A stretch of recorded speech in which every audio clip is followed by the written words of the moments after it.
আজকে আমাকে অবাক করে দিলে জবা। কেন? কেন? বিউটি কন্টেস্টে যাওয়ার আগে তুমি যেভাবে ভয় পাচ্ছিলে, আমি তো ভাবছিলাম তুমি গিয়ে ঠিক করে দাঁড়াতে পারবে কিনা,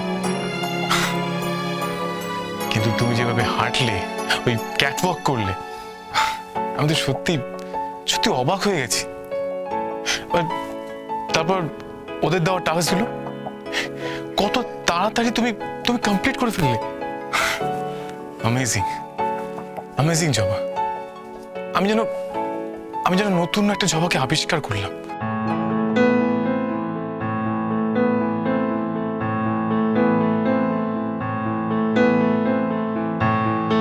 জবা, তোমার তোমার কি একটু ভয় লাগেনি? সত্যি করে বলো তো, তোমার মনের ভেতরটা কি একটু দুক করেনি? না ছোটদা বাবু, আমার একটুও ভয় করেনি। আপনি তো সারাক্ষণ আমার চোখের সামনেই ছিলেন। আমি জানি না কেন আপনি আমার চোখের সামনে থাকলে আমার মনের জোরটা না 100 গুণ বেড়ে যায়।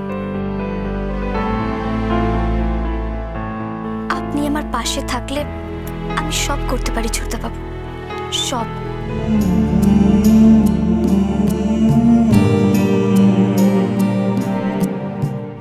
আমাদের এই সিলেকশন রাউন্ডে ফার্স্ট এসেছেন জবা সেনগুপ্ত, মিস্টার পরম সেনগুপ্তর ওয়াইফ। আমি তোমাকে পড়াশোনা করাচ্ছি যাতে তুমি নিজের পায়ে দাঁড়াতে পারো, কারোর উপর তোমাকে ভরসা করতে হবে না।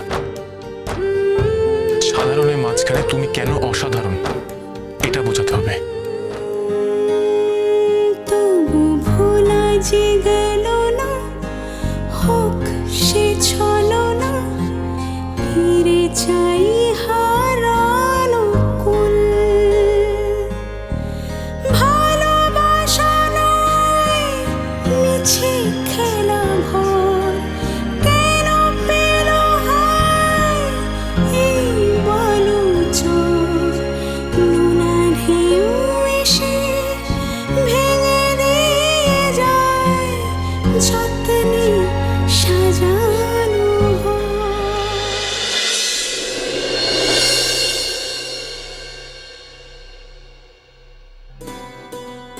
এই যে গরম গরম চা হাজির। সত্যি তোর হাতের এক কাপ চা দিয়ে দিনটা শুরু করলে দিনটা আমার ভালো কাটবে।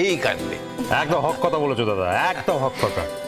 এরকম মিষ্টি মুখ থেকে দিনটা শুরু করলে কার দিনটা খারাপ যায় বলো দেখি? হ্যাঁ, সাদে কি আর মিসেস কলকাতা কম্পিটিশন ওকে সিলেক্ট করা হয়েছে? কি রে, সকাল সকাল খুব নিজের প্রশংসা শোনা হচ্ছে, তাই না? আরে কি করছো? ওটা তোমার জন্য নয়, ওটা বড় মার জন্য। বড় মা পুজো দিয়ে এসে খাবে, তোমাকে আমি চা দিচ্ছি, দাঁড়াও। কি রে যাবা, এত বেলা হয়ে গেল এখনো চা হলো না নাকি? হ্যাঁ হ্যাঁ বড় বৌদি, হয়ে গেছে, চলে এসো।